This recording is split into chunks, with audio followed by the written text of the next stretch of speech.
안녕하세요, 여러분. 편안하게 듣는 잠자리 동화 달콤 오디오북입니다. 오늘도 이야기를 들어주셔서 정말 감사합니다. 오늘은 최경애의 후처가 된 논개 이야기로 시작해 보겠습니다. 오늘도 편안한 밤 되시길 바랍니다. 후처가 된 논개.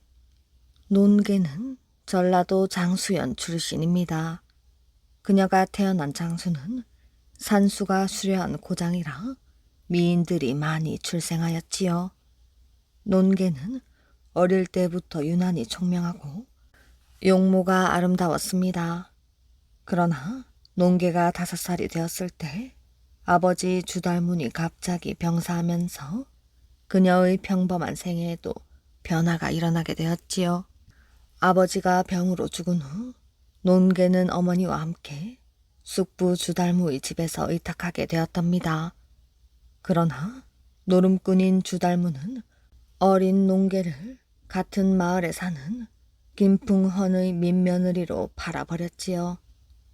유일한 살부치인 어린 딸을 김풍헌에게 보내기가 싫은 어머니는 논개와 함께 친정으로 도피했으나 김풍헌의 신고로 장수 관하에서 재판을 받게 되었습니다.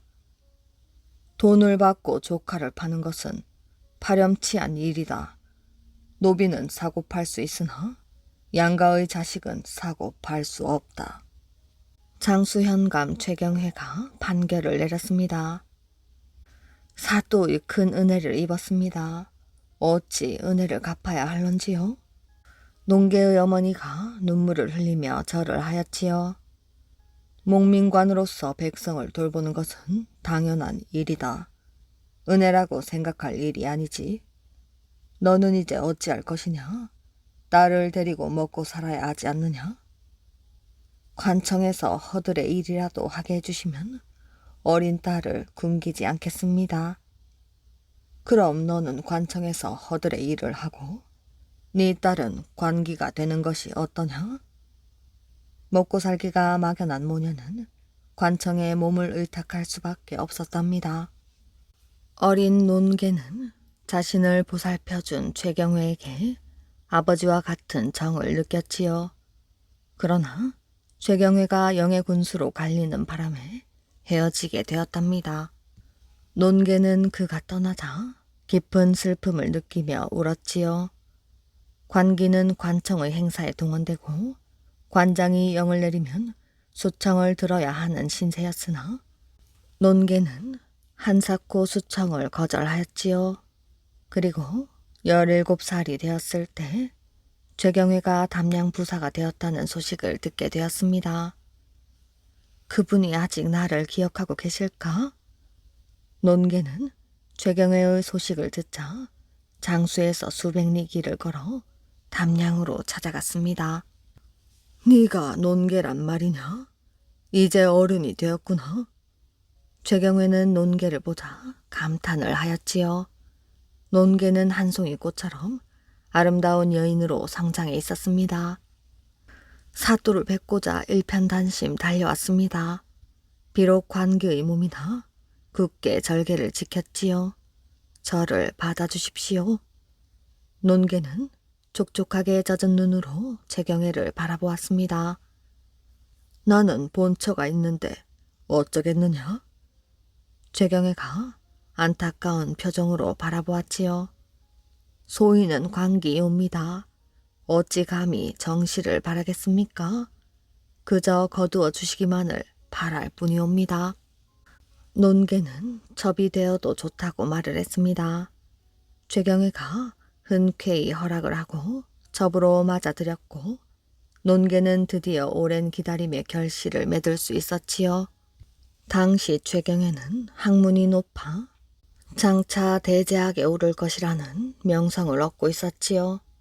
그러나 얼마 지나지 않아 모친이 사망하여 최경회는 담양 부사직에서 사임하고 고향 화순으로 돌아가 3년상을 치르기 시작했습니다. 만남 후에 바로 생이별의 시작이었지요. 최경회가 3년상에 들어간 지 2년이 흘러 임진왜란이 일어났습니다. 최경에는 3년상을 다 치르지 못하고 장수가 되어 전쟁터로 향해야 했지요. 이로 인해 논개는 2년 만에 최경애와 다시 만날 수 있었습니다. 나는 상중이고 또한 외적이 침입했으니 너를 가까이 할 수가 없구나. 상중에는 여자를 가까이 하지 않는 것이 사대부들의 법이었지요. 게다가 나라가 누란의 위기에 처한 상황이었지요. 소인이 어찌 서방님의 뜻을 모르겠습니까? 서방님을 조용히 수행하겠습니다.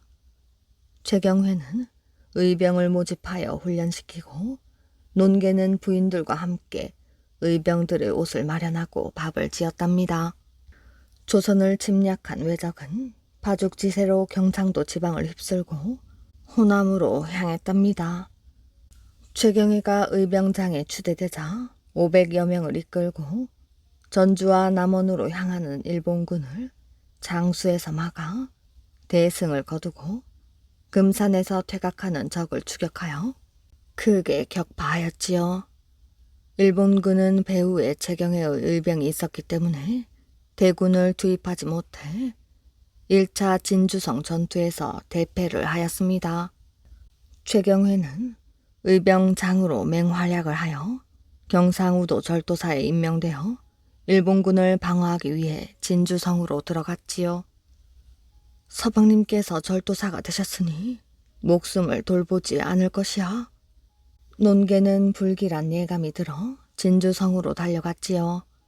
진주는 벌써 수만 명의 일본군들이 몰려들어 성을 공격할 준비를 하고 있었답니다.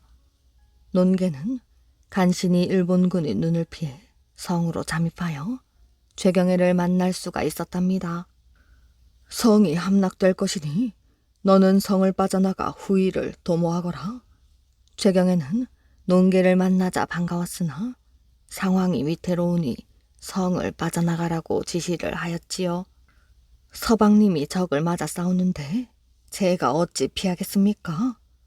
저도 외적과 싸우겠습니다. 아녀자가 어찌 외적과 싸우겠느냐? 네가 성에 있으면 내가 번거로워 제대로 싸울 수가 없다. 최경애는 엄명을 내려 논개를 성 밖으로 나가게 했습니다. 논개는 눈물을 흘리면서 최경애에게 작별 인사를 올리고 성을 빠져나왔지요. 일본군은 마침내 진주성을 대대적으로 공격을 하였습니다. 김천희를 비롯하여 최경애 등은 민관군을 동원하여 처절한 전투를 전개하였지요. 진주성의 조선군은 일본군을 격파할 수 있었으나 명군이 지원을 하지 않아 성이 함락되었습니다. 성이 함락되자 최경애는 김천일, 고종우와 함께 죽기로 맹세를 하고 북항을 하여 2번 절을 한 뒤에 두강시를 지었지요. 족속루 가운데 세장사는 한 잔 술로 장강의 물을 웃으며 가리키는구나. 장강의 흐름이 도도하니 물결이 마르지 아니하는 한 혼백도 죽지 않으리라. 최경애는 최후까지 혈전을 벌이다가 결국 절도사의 인을 가지고 남강에 투신을 하였습니다. 서방님이 기어이 순사하셨구나. 논개는 성이 함락되자 비오듯 눈물을 흘리면서 곡을 하였습니다.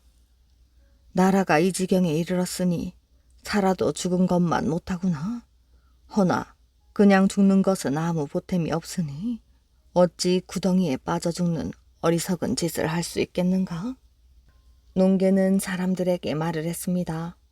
일본군과 처절한 혈투를 벌인 진주성은 참혹하였지요. 집집마다 시체가 쌓이고 곡성이 그치지 않았지요. 일본군들은 닥치는 대로 재물을 약탈하고 부녀자들을 겁탈하였습니다.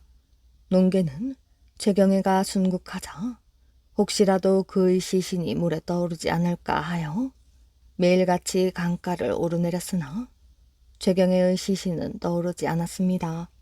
일본군은 족석루에서 진주성 함락을 축하하는 잔치를 열었습니다. 논개는 그들이 한창 잔치에 열중하고 있을 때 하얀 소복을 입고 가야금을 가지고 족속루알의 의암으로 갔지요. 그것은 남자들도 쉽게 접근할 수 없는 기암 절벽이었습니다. 서방님, 제가 서방님의 복수를 하겠습니다. 가야금을 연주하고 노래를 불러 외장을 유인한 농개는 거친 강물에 원수를 안고 몸을 던졌지요. 죽은 사람이 낳은 자식. 옛날에 한 나그네가 길을 가다가 대낮에 산속에서 길을 잃었습니다. 길을 잃고 여기저기 헤매다가 다리가 아파서 양지 바른 곳에서 잠깐 쉬었지요. 산속을 오랫동안 헤매어 고단하여 그만 스르르 잠에 들었답니다. 그런데 꿈속에서 허연 노인이 나와 야단을 쳤지요. 이놈아, 여기는 죽은 사람이 묻혀서 산 자식을 낳을 자리인데 네가 왜 누워있느냐? 어서 썩 일어나 가거라. 나그네는 깜짝 놀라 꿈에서 깼지요. 꿈에서 깨어 가만히 생각을 해보니 참 신기한 꿈을 꾸었습니다. 그래서 그 자리에 표를 해두었지요. 그리고 나서 어찌어찌 다시 길을 찾게 돼서 계속 길을 가게 되었답니다. 가다가 날이 저물어 길가에 있는 외딴집에 들어가 하룻밤 자고 가기를 정했지요. 그랬더니 주인이 황혼에 찾아오신 손님을 나가시라고는 못하겠으나 우리 집이 그리 편한 곳은 아닙니다. 하룻밤 잠깐 머물 터인데 편하고 안 편하고가 무슨 상관이겠습니까? 정 그러시다면 들어오십시오. 그래서 그 집에 들어가 하룻밤을 잤습니다. 그 집에 다른 식구는 아무도 없고 늙은 내외만 사는데 주인 얼굴에 수심이 가득했지요. 웃는 법이 없고 그저 내쉬는 게 한숨이었습니다. 바깥 주인과 한 방에서 잠을 자게 되었는데 자다 말고 주인이 슬그머니 일어나 문을 열고 밖으로 나갔지요. 나가더니 한참 있다가 도로 슬그머니 들어와서 휴 하고 한숨을 한번 쉬고 나서 잠을 잤습니다. 이것 참 이상한 일이다 싶어 다음 날 이왕의 신세를 졌으니 하루만 더 유에 갑시다 하고 하루를 더 묵었지요. 그날 밤에 주인이 또 자다가 말고 슬그머니 밖으로 나가길래 이 사람도 가만히 일어나서 뒤를 밟아보았지요. 가만히 따라가 보았더니 집을 휘돌아 뒤껴 투미진 곳으로 갔지요. 거기에 조그마한 무덤이 하나 있는데 주인이 무덤 뒤에서 무엇을 주섬주섬 꺼내었지요. 가만히 보니 지프로 사람 모양을 만들어 가지고 거기에다 옷을 입혀 놓았는데 그것을 꺼내서는 매질을 하였답니다. 네 이놈, 괘씸한 놈, 네가 이럴 수 있느냐? 하면서 회초리를 가지고 집단에다 매질을 하였지요. 그것 참 괴이하다 하고 주인보다 먼저 들어와서 자는 척을 하고 있다가 아침에 날이 밝아서야 연유를 물어보았지요. 어젯밤 보니 주인장께서 집단에 옷을 입히고 매질을 하던데 대체 무슨 까닭으로 그러십니까? 그제야 주인이 땅이 꺼져라고 한숨을 쉬면서 말을 하였습니다. 3대 독자를 두었는데 딸도 하나 없이 그것 하나만 낳아 키웠습니다. 그런데 그만 석 달 전에 죽어버렸지요. 하도 원통하여 지프로 아들 형상을 만들어 놓고 아들이 입던 옷을 입히고 무덤가에 둔 다음 날마다 매질하기를 석 달 동안 했습니다. 애비보다 먼저 갔으니 불효요. 장가도 못 가고 죽어서 대를 끊어 놓았으니 더 큰 불효가 아닙니까? 원통함을 못 이겨 죽은 아들이 망정 날마다 훈계를 하면서 매질을 하는 것입니다. 그런 사연이 있었지요. 사연을 다 들어보니 산속에서 길을 잃고 잠이 들었을 때 꾸었던 꿈이 생각이 났습니다. 자식을 잃었으나 혹 대를 이을 길이 생긴다면 내가 시키는 대로 하시렵니까? 그런 일은 바랄 수는 없지만은 자식이 죽은 마당에 무슨 일인들 못하겠습니까? 그러면 아드님 무덤을 옮겨 쓰십시오. 주인도 달리 무슨 수가 없으니 행여하는 마음에 그런다고 했습니다. 그래서 아들 무덤을 옮겨 썼습니다. 죽은 사람이 묻혀 산 자식을 낳을 자리라고 하는 바로 그 자리로 말이지요. 옮기면서 무덤에 장도 한 쌍을 같이 넣고 묻었습니다. 조그만 칼이지요. 주인 말이 그 장도는 아들이 생전에 쓰던 곳으로 언젠가 아들 따라 죽으리라 하며 품고 있었던 것인데 이제는 손주를 보려면 살아야겠으니 무덤에 넣어준다는 것이었습니다. 그렇게 무덤 옮기는 것을 다 보고 나그네는 다시 길을 떠났지요. 길을 떠나서 한 3년 딴 데를 돌아다니다가 다시 그 길을 지나가게 되었습니다. 그리고 그 집을 다시 들렸지요. 그동안 어떻게 되었는지 궁금해서 말이지요. 가보니 주인이 어린아이를 안고 있는 게 아니겠어요? 달덩이 같은 사내아이를 안고 앉아 있었습니다. 나그네가 들어가니 주인이 반색을 하며 맞아들이고는 손님 덕분에 죽은 아들한테서 산 손주를 보았습니다. 그 연유를 물으니 일이 이렇게 되었답니다. 아들 무덤을 옮겨 쓰고 나서 몇 달이 지나서 그 고을 원이 보낸 사령들이 찾아왔습니다. 그냥 찾아온 게 아니라 장도 하나를 가지고 찾아와서 혹 이 장도의 내력을 모르십니까? 하는데 가만히 보니 그게 아들의 장도였지요. 제 손으로 아들과 함께 무덤에 묻은 바로 그 장도였지요.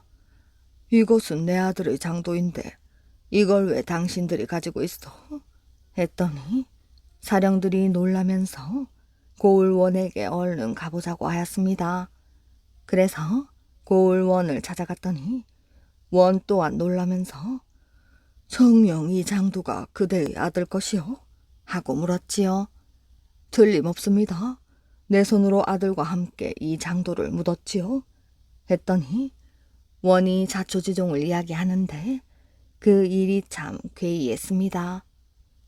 몇 달 전 원이 이 고을을 맡아 부임하면서 식구들을 데리고 왔는데 산속을 지나다가 이상한 일이 일어났지요.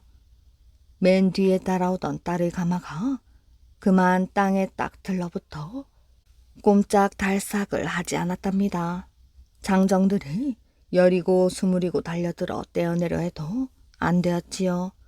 그래서 할 일 없이 그 자리에서 행렬을 멈추고 한참 동안 쉬었습니다. 한참을 쉬고 나니 가마가 떨어져 행렬이 다시 움직였는데 부임을 하고 나서 보니 딸의 배가 점점 불러왔지요. 딸이 아이를 가진 것입니다. 사대부 집에서 처녀가 아이를 뱄으니 온 집안이 발칵 뒤집였지요. 암만 생각해도 부임할 때 산속에서 딸의 가마가 땅에 들러붙은 일이 마음에 걸려 가마를 살펴보았더니 거기에 못 보던 은장도가 떨어져 있더라는 것입니다. 그렇다면 이 아이의 아버지는 이 장도의 주인이 틀림없다. 이렇게 생각을 하고 사령들을 시켜 온 고을에 수소문을 했는데 마침 주인이 나타난 것이지요. 가만히 들어보니 원의 딸이 뵌 아이가 자기 손주임에 틀림없었습니다. 그렇지 않고서야 무덤 속에 들어있어야 할 장도가 가마 속에 들어갈 리가 없지요. 그래서 원의 딸이 아이를 낳기를 기다렸습니다. 그리고 그 아이를 데리고 와서 손주로 키우고 있었던 것이지요. 나그네가 이야기를 들어보니 아닌 게 아니라 죽은 사람이 산 자식을 낳은 것이지요. 설마 그런 일이 있으랴 했는데 사실로 되었다는 것이지요. 스님과 곶감. 옛날 산속에 큰 절이 있었지요. 이 절에는 늙은 스님이 있었는데 맛있는 곶감을 벽장 속에 감추어 놓고 혼자만 몰래 꺼내 먹곤 하였습니다. 그러다가 나이 어린 중에게 들키면 너희들이 이 곶감을 먹으면 배가 아파 죽는다 하고 말을 하였지요. 그런데 어린 중 가운데 아주 영리한 중이 하나 있었지요. 어느 날 늙은 스님이 볼일을 보러 산 아랫마을로 내려간 사이 이 영리한 중은 벽장 속에서 곶감을 꺼내어 먹었습니다. 한 개를 다 먹고 나니 죽기는커녕 맛만 좋았지요. 그래서 남은 곶감도 마저 다 먹어버렸습니다. 그러고는 스님이 무척 아끼는 벼루를 뜰 앞에 냅다 던져 깨뜨려 버리고는 이불을 뒤집어 쓰고 누워 끙끙 앓는 척을 하였지요. 저녁 때 스님이 돌아와 이불을 뒤집어 쓰고 누워있는 중을 보았습니다.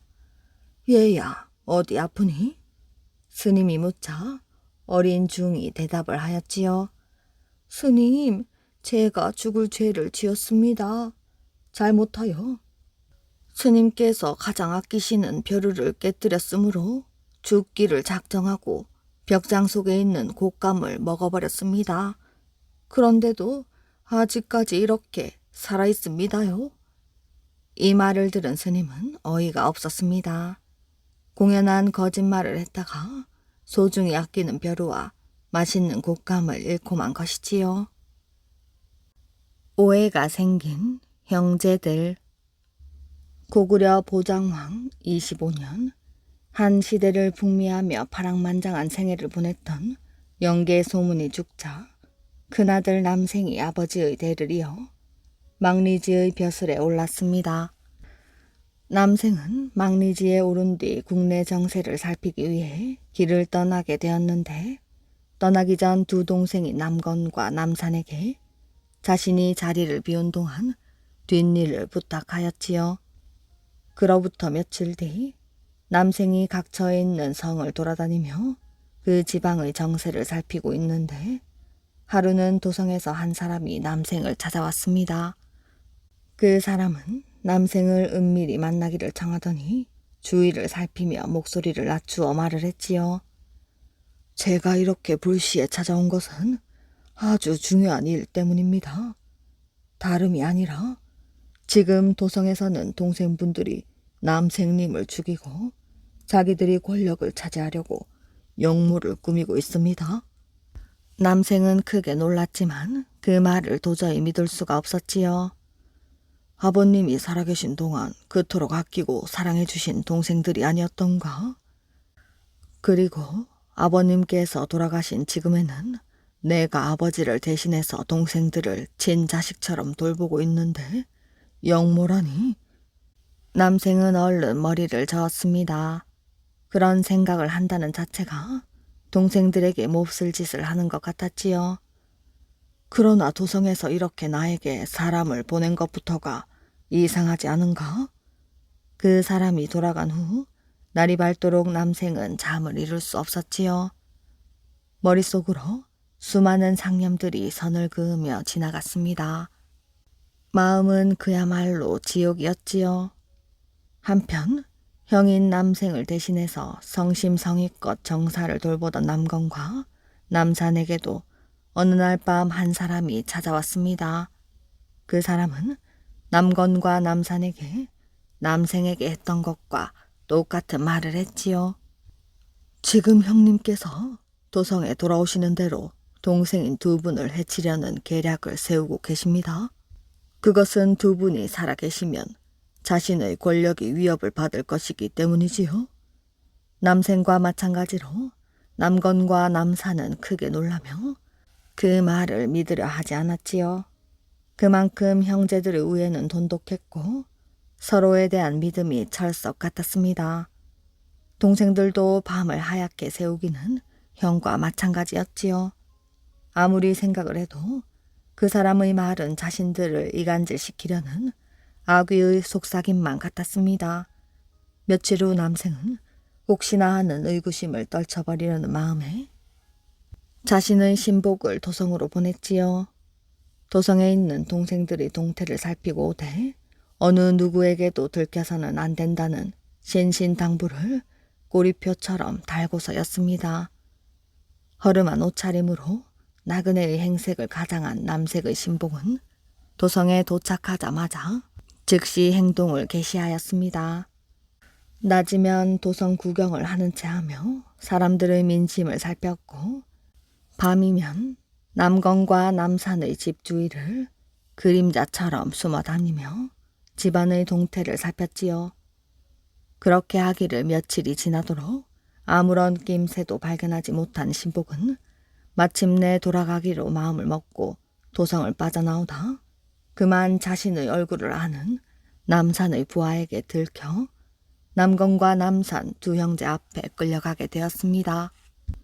일이 여기에까지 이르자 두 형제는 형인 남생을 의심하지 않을 수 없었지요.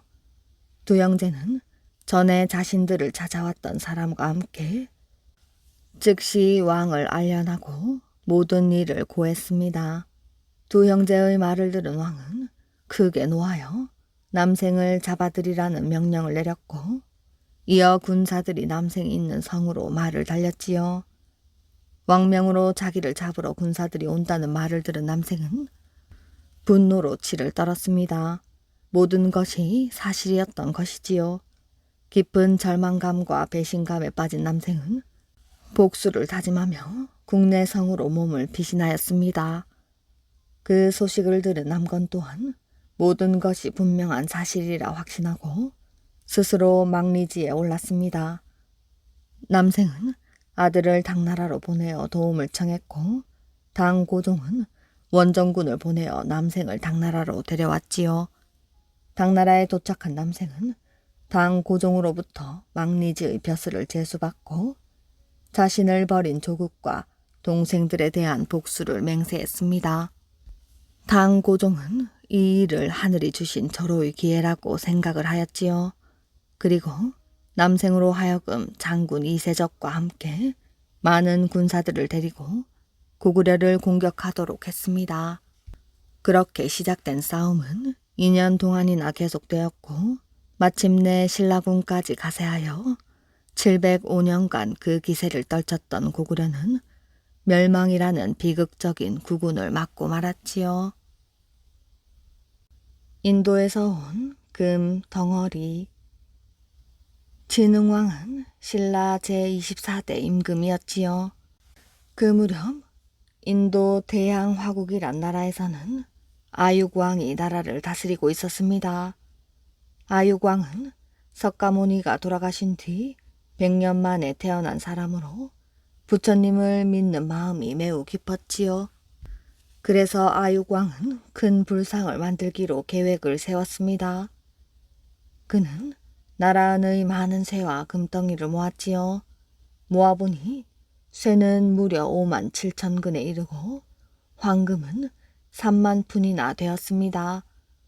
아육왕은 그 쇠와 황금을 녹여 정성껏 불상을 만들기 시작했지요. 하지만 어찌된 일인지 처음부터 실패를 하고 말았습니다. 아무리 안간힘을 써보아도 도무지 부처님의 모습이 만들어지지 않았지요. 아육왕은 다시 날을 받아 새로 불상을 만들기 시작했습니다. 그러나 이번에도 역시 마찬가지였지요. 그래서 세 번째로 또 날을 받아 더욱 정성을 들여 만들어 보았으나 여전히 뜻대로 되질 않았습니다. 이것이 어찌된 까닭인가? 모두 나의 부덕한 탓이로다. 아육왕이 탄식을 하자 곁에 있던 태자가 이는 아마도 우리나라에서는 이루어질 불상이 아닌 듯 하옵니다. 멀리 어디엔가 마땅한 땅이 있을 터이니 차라리 이 새와 황금을 그곳으로 보내주는 것이 부처님의 뜻 아니겠사옵니까? 하고 말을 했지요. 아육왕은 그 말대로 큰 배를 짓고 그 속에 쇳덩어리와 금덩어리를 실었습니다. 그리고 사람은 아무도 태우지 않은 채 배를 띄워 보냈지요. 아육왕이 보낸 그 배는 먼 바다를 돌고 돌기만 했습니다. 여러 나라를 걸쳐 중국 땅까지 떠돌아 다니고 있었지요. 하지만 그 어느 나라에도 배가 닿을 만한 곳은 없었지요. 그런데 그때 신라에서 17년이라는 긴 세월이 걸린 끝에 마침내 황룡사라는 큰 절이 세워졌습니다. 진흥왕이 왕궁 남쪽에 새로운 왕궁을 또 지으려고 하는데 뜻밖에도 그것에 누런 용이 나타났지요. 진흥왕은 생각을 고쳐 왕궁 대신 절을 짓고는 황룡사라고 불렀습니다. 아유광이 떠나보낸 배가 신라에 닿은 것은 바로 그 무렵이었지요. 그 배는 오늘날의 울산인 하곡현 사포에 닿자 신비스럽게도 아예 더 움직일 생각을 하지 않았습니다. 그곳을 지키고 있던 한 벼슬아치가 가만히 배 위로 올라가 살펴보았지요. 그리고 깜짝 놀라 두 눈이 휘둥그레졌습니다. 아무도 타고 있지 않은 배 안에 뜻밖에도 엄청난 쇳덩어리와 금덩이가 실려 있는 게 아니겠어요? 또한 석가모니 부처님의 모습과 두 보살의 모습을 본떠 만든 세 개의 조그만 불상까지 들어있는 것이었습니다. 이야기를 들은 진흥왕은 신하를 시켜 그 배가 닿은 고을 동쪽에 절을 짓게 하였습니다. 신하는 왕의 명령대로 좋은 땅을 골라 동측사란 절을 세웠지요. 그리고 새 불상을 그곳에 모시고 쇠와 황금은 서라볼로 실어왔습니다. 진흥왕은 그 쇠와 금덩어리로 나라 안에서 가장 큰 불상과 두 보살상을 만들어 황룡사에 모시도록 하였지요. 머나먼 바다를 헤매고 헤맨 끝에 그 쇠와 황금은 신라에 닿아 비로소 불상으로 다시 태어난 것입니다. 진흥왕은 거의 날마다 황룡사에 찾아와 불상 앞에 예불을 드리곤 하였지요. 그러던 이듬해 봄 기적이 일어났습니다. 그 쇠붙이 불상이 벼랑간 뜨거운 눈물을 주르르 흘리고 있었던 것이지요. 얼마나 많은 눈물을 흘렸던지 발 뒤꿈치까지 적시며 흘러내려 땅속 깊이 스며들어가고 있었습니다. 그런데 얼마 되지 않아 진흥왕이 세상을 떠났지요.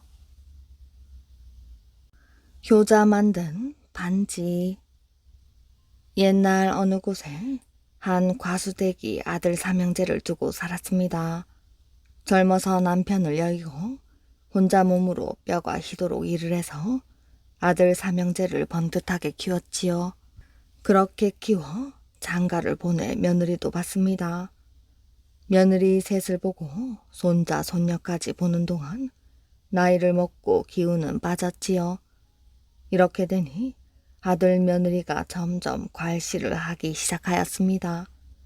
이리저리 내돌리고 밥도 제대로 주지 않았지요. 괄시받고 먹을 것 제대로 못 얻어먹어 병이 났습니다.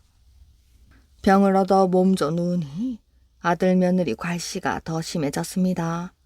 무슨 몹쓸 버러지라도 되는 듯이 아주 박대를 하다가 나중에는 아예 혼자 내버려 두고 삼형제가 다 세간을 나버렸습니다. 모두 나가버렸단 뜻이지요. 이래서 어머니는 혼자 남게 되었습니다. 신세가 처량하게 되었지요. 병든 몸으로 보리죽이나 끓여 먹으면서 겨우겨우 목숨만 부지하고 살았습니다. 아들 며느리라고 있는 것은 곱배기도 안 보이다가 보름에 한 번, 한 달 만에 한 번, 그저 죽었나 살았나 들여다보고는 가버렸지요. 그렇게 사는데 하루는 스님이 동량을 왔습니다. 사는 꼴이야 말이 아니지만은 이렇게라도 목숨을 부지하고 사는 게 다 부처님 덕이다 싶어 엉금엉금 기다시피 나가 보리쌀 남은 것 한 대박 퍼내줬습니다. 그랬더니 스님이 혀를 끌끌 차면서 물었지요. 그런 몸으로 어찌 혼자 사십니까? 자제들은 없나요? 아들 며느리 삼형제가 있습니다마는 저희들 살기 바쁜데 이 늙은 것 돌볼 틈이나 있겠어요? 나야 이렇게 사는 게 도리어 편하답니다.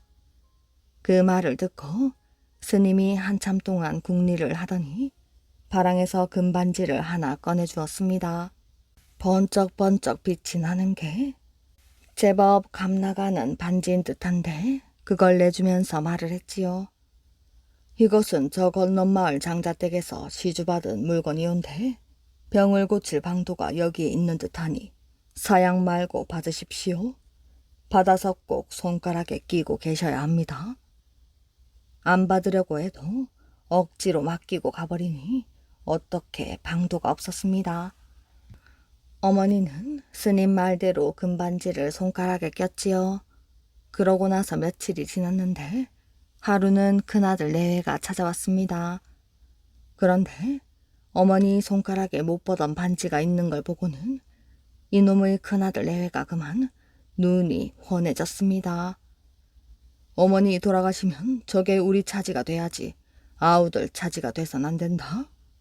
이렇게 생각을 하고는 어머니를 대접하는 게 아주 달라졌지요. 지금까지처럼 박대했다가 금반지를 아우에게 물려주면 큰일이니 내외가 달려들어 팔다리를 주무르던지 방에 불을 덮게 뜨든지 음식을 장만하다든지 난리가 났습니다. 그 뒤에 둘째 내가 와서 보고는 금반지에 마음이 쏠리니 또 대접이 극진하였지요. 막내 아들 내외도 그랬습니다. 형제가 하루아침에 아주 효자 효부가 되었지요. 보름 만에 한 달 만에 얼굴이나 삐죽 내밀던 것이 이제는 하루도 거르지 않고 날마다 와서 수선을 떨었답니다. 본래 어머니가 얻은 병이 자식들에게 괄시를 받고 잘 얻어먹지 못해서 생긴 병이었지요. 그런데 대접을 잘 받고 잘 먹으니 어떻게 되었겠어요? 병이 나은 것이지요. 아주 씻은 듯이 나았습니다. 삼형제 속마음이 어떻든 어머니에게 잘 보여서 금반지를 차지하려는 욕심뿐이지만 어찌됐든 효자 효부 노릇이 극진하니 잘된 일이었지요. 그래서 어머니는 죽을 때까지 호강을 하면서 잘 살았답니다. 잘 살다가 죽을 때에는 금반지를 절에 시주를 하였지요. 스님에게 받은 것이니 스님에게 돌려준 건데 아들 며느리야 땅을 칠 노릇이지만 반지 덕분에 효자 효부 노릇을 한 셈이니 원통할 것도 없었지요. 약속을 어긴 선비. 옛날 어떤 시골에 선비가 여러 동무들과 함께 서울로 과거를 보러 떠났습니다. 서울에 거의 다 와서 어떤 동네 앞을 지나게 되었는데 어느 기와집 담장 안에서 예쁘게 생긴 색시가 이마에다 손을 대고 눈짓을 하고 있었지요. 이 선비는 저 색시가 나를 오라는 것인가 보다 생각을 하고 같이 가던 동무들을 보고 나는 이 동네에 볼 일이 있으니 자네들 먼저 가게 하고서는 뒤처져서 그 기와집으로 들어갔습니다. 지나가는 사람인데 하룻밤만 재워달라고 하니 주인은 그러라고 하고 사랑으로 인도를 했지요. 저녁을 먹고 선비는 그 집을 이리저리 둘러보았습니다. 넓은 울 안에 연못이 있고 그 연못 가운데에 초당이 있는데 낮에 본 색시는 그 안에서 글을 읽고 있었지요. 이 선비는 문을 열고 색시가 있는 방으로 뛰어들었습니다. 색시는 깜짝 놀라며 경전을 외기 시작했습니다. 선비는 꼼짝 않고 그대로 서 있었지요. 색시는 한참 동안 경전을 외고 나더니 네가 귀신이냐 사람이냐 그렇지 않으면 짐승인 것이야? 하고 물었지요. 선비는 사람이니 여기 왔소. 날짐승도 여기는 날아 들어오지 못하는데 사람이 어떻게 들어온 것이야? 하고 색시가 물었지요. 나는 시골 사는 아무개인데 서울로 과거 보러 가던 길에 낭자가 담 너머로 내다보며 이마에 손을 얹고 눈짓을 하기에 오라는 줄 알고 이렇게 들어왔소. 색시는 선비의 말을 듣고 나더니 어찌 생각하였던지 입었던 치마를 벗어 선비 앞에 펴놓고 그 위에 앉으라고 했습니다. 그리고 말을 했지요. 나는 일찍이 서방님을 여의고 수절하는 과부인데 어젯밤 꿈에 이 치마에서 청룡 황룡이 일어나서 이 벼루 위로 기어 올라가는 꿈을 꿔왔소. 서방님이 살아계셨다면 이번 과거에 영락없이 장원급제를 하실 터인데 계시지 않아 마음이 서글프기 그지없소. 그래서 좋은 꿈을 과거 보러 가는 선비에게나 주어서 급제를 하게 하려고 그렇게 했을 뿐 아무 다른 뜻이 없었소. 그런데 선비가 이렇게 왔으니 이왕이면 선비가 내 꿈을 받아가시오. 이 벼루와 붓을 드리겠소. 이것을 가지고 가서 과거를 보면 꼭 급제를 할 터이니 그리 알고 급제를 해서 집에 돌아갈 때에는 꼭 다시 와서 나를 찾아보고 가시오. 선비는 색시의 말을 듣고 감격하여 몇 번이고 고맙다고 인사를 했습니다. 선비는 그날 밤을 거기서 지내고 다음 날 벼루와 붓을 가지고 서울로 가서 과거를 보아 당당히 장원급제를 하고 한림 박사의 벼슬을 얻었습니다.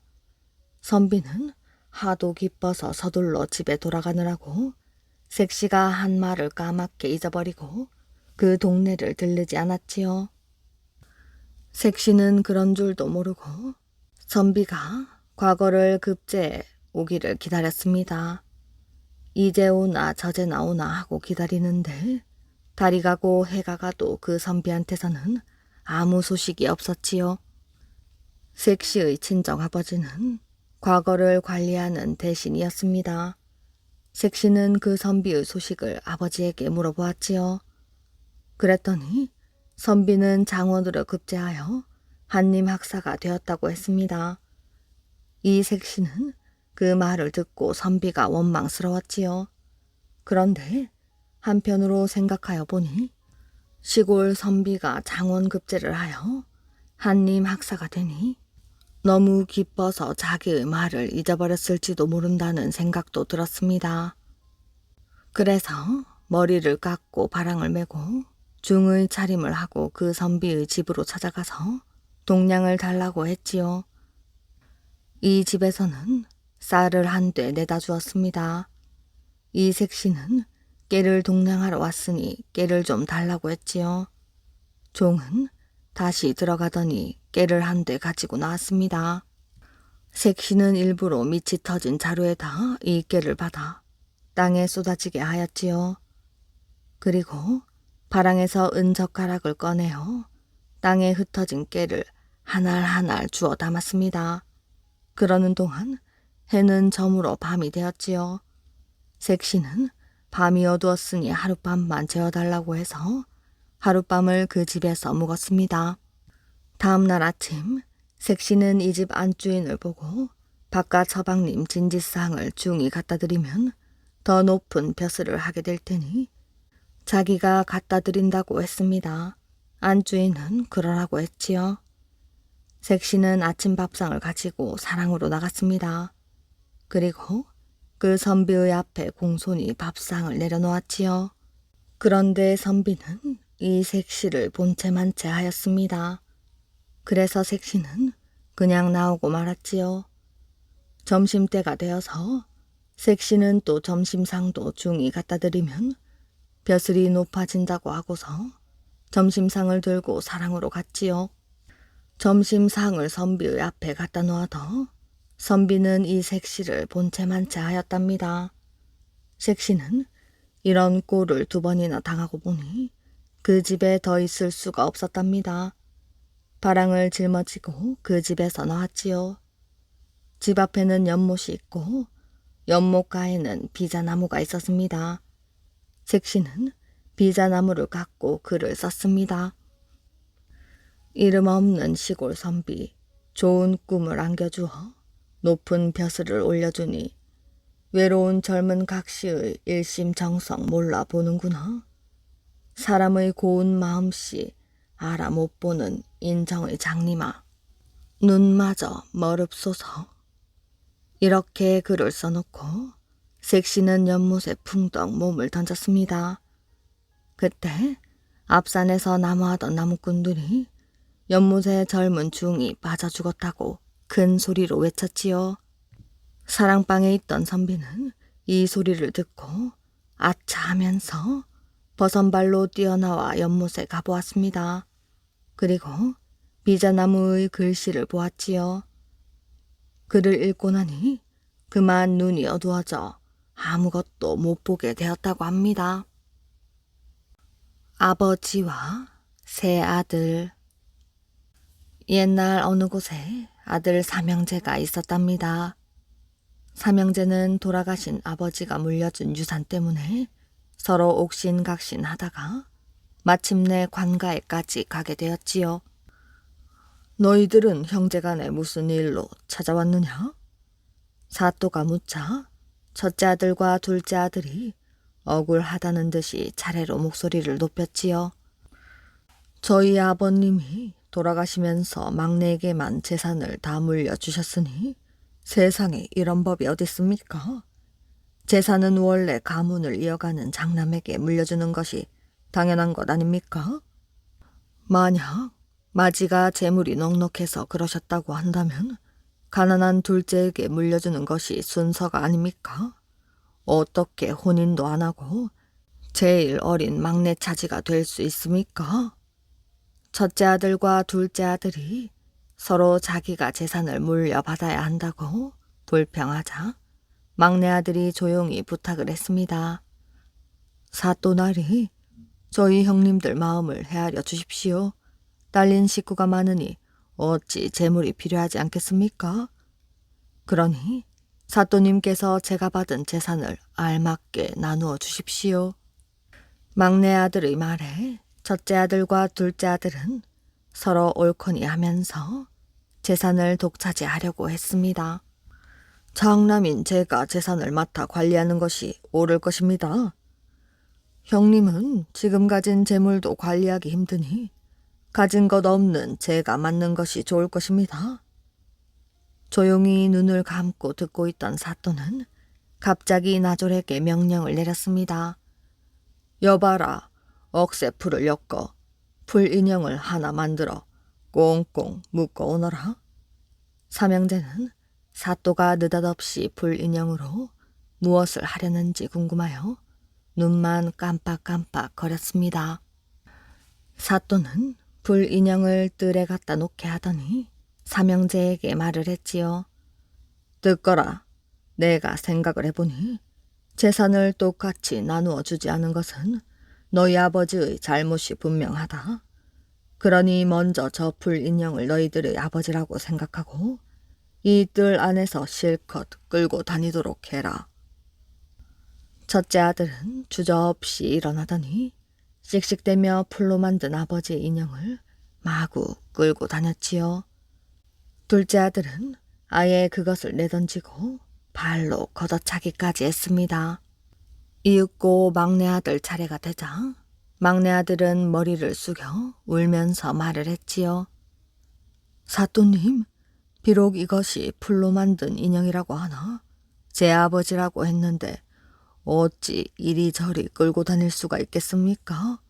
저는 도저히 할 수가 없으니 명령을 거두어 주십시오. 그러자 사또는 무서운 목소리로 첫째와 둘째 아들을 꾸짖었습니다. 이제 보니 너희 아버지께서 과연 옳게 판단을 하셨구나. 아버지를 대하는 태도가 이렇듯 하늘과 땅 차이이니 막내에게 전 재산을 물려주는 게 너무도 당연한 일이 아니냐. 너희 첫째 아들과 둘째 아들은 자신의 욕심을 앞세우지 말고 지난 날의 잘못된 행동을 되돌아보거라. 막내는 듣거라. 첫째 아들과 둘째 아들은 자식된 도리를 하지 못했으니 참된 자식이라 할 수 없다. 그러니 너는 한 푼도 나누어 주어서는 안 될 것이며 이를 어기는 것은 부모의 뜻을 어기는 것이니 명심하도록 해라. 첫째 아들과 둘째 아들은 비로소 자신들의 불효를 깨닫고 깊이 뉘우쳤습니다. 재산을 모두 물려받게 된 막내는 두 형을 아버지 모시듯 잘 받들며 행복하게 살았다고 합니다. 못 먹는 것. 옛날 어느 부자 양반 집에 잔치가 벌어졌습니다. 손님들이 구름처럼 모여들었지요. 주인이 부자 양반이니 손님들도 죄다 부자고 양반들이었습니다. 큰 갓을 쓰고 좋은 옷을 입고 말을 타고 경마자비를 앞세우고 많이들 모여들었지요. 그렇게 모여서 잔치를 벌이니 음식이 아주 푸짐했답니다. 밥에 술에 고기에 떡에 온갖 반찬에 갖가지 채소 과일에 없는 게 없었지요. 상다리가 휘어지도록 차려놓고 먹는데 실컷 먹고 나서 배가 부르니 다들 음식 투정을 하였답니다. 먼저 한 양반이 말을 했지요. 나는 저놈의 국수는 못 먹겠더라. 모가지가 간지러워서 말이지. 그러니 다른 양반이 말을 받았습니다. 너는 죽어도 떡은 못 먹겠어. 목구멍에 턱턱 걸려서 어디 넘어가야지. 그러니 여기저기에서 다들 한마디씩 하였지요. 나는 누가 뭐래도 저 시금털털한 술은 못 먹겠더라. 다들 고기를 좋아하는지 몰라도 나는 누린내가 나서 도저히 못 먹겠더라. 나는 비닐이 있는 생선은 목에 칼이 들어와도 못 먹는다네. 징그러워서 말이지. 한창 그렇게 수작들을 하는데 마침 옆에서 심부름을 하던 종 하나가 슬그머니 끼어들었지요. 나리들 말씀을 듣고 보니 다들 못 잡수시는 게 하나씩 있구먼요. 그런데 셋내는 못 먹는 게 한둘이 아니랍니다. 양반들이 이 말을 듣고는 모두 얼굴을 찌푸리며 혀를 찼습니다. 쯧쯧, 거참 맹랑한 놈일세. 내까진 놈이 못 먹는 게 뭐가 있어. 국수도 못 먹고 떡도 못 먹습지요. 술도 못 먹고 고기도 못 먹고 생선도 못 먹고 젓갈도 못 먹는답니다. 양반들이 들어보니 기도 안 찼습니다. 가난한 종놈이 식은 밥 한 덩이도 없어서 못 먹는 신세 아닌가요? 그런 주제에 무슨 금태 둘린 목구멍이라고 가리는 음식이 그리 많은가 생각을 하였지요. 양반들이 배알이 뒤틀려서 마구 야단을 쳤습니다. 예끼 이놈, 네 앞에서 주둥이를 함부로 놀리느냐? 거지 같은 놈이 그 좋은 음식을 왜 못 먹어? 그러니 종이 눈썹 하나 까딱 않고 받아쳤지요. 바로 그 말씀입니다요. 거지 같은 놈이니 못 먹지요. 있어야 먹을 것이 아닙니까? 없어서 못 먹고 안 주어서 못 먹는다는 말씀입니다. 듣고 보니 옳은 말이었습니다. 없어서 못 먹고 앉아서 못 먹었지요. 그 좋은 것을 왜 못 먹었겠어요? 그러고 보니 종에게 음식 한 접시 안 주고 저희들끼리만 배 터지게 먹으면서 이것 못 먹느니 저것 못 먹느니 투정만 하던 양반들만 우스운 꼴이 났지요. 강아지와 욕심 많은 형. 옛날 어느 곳에 한 형제가 살았습니다. 형은 부자로 잘 살면서도 욕심이 많아 동생 집에 욕심나는 것이 있으면 자기 멋대로 가져가면서 동생에게는 아무것도 주지 않았지요. 어느 봄날 동생은 소 2마리를 빌려다가 밭을 갈고 있었답니다.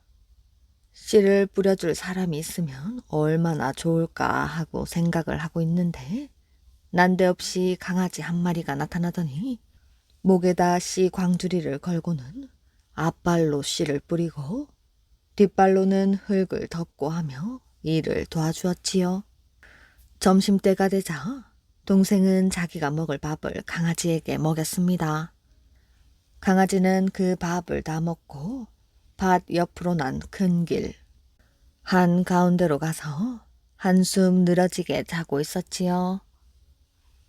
그때 비단 장수 여러 사람이 각자 말에다 비단을 싣고 그 길을 지나가고 있었지요.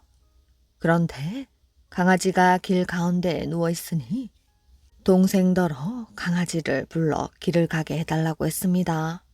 동생은 그 강아지는 보통 강아지와 달라 함부로 손을 댈 수가 없소 하면서 강아지를 부르지 않았답니다. 비단 장수들은 도대체 어떤 강아지냐고 물었지요. 이 강아지는 목에 씨 광주리를 걸고 앞발로 씨를 뿌리고 뒷발로 흙을 덮을 줄 아는 신기한 강아지라오 하고 말하니 비단 장수들은 그 말을 믿지 않았답니다.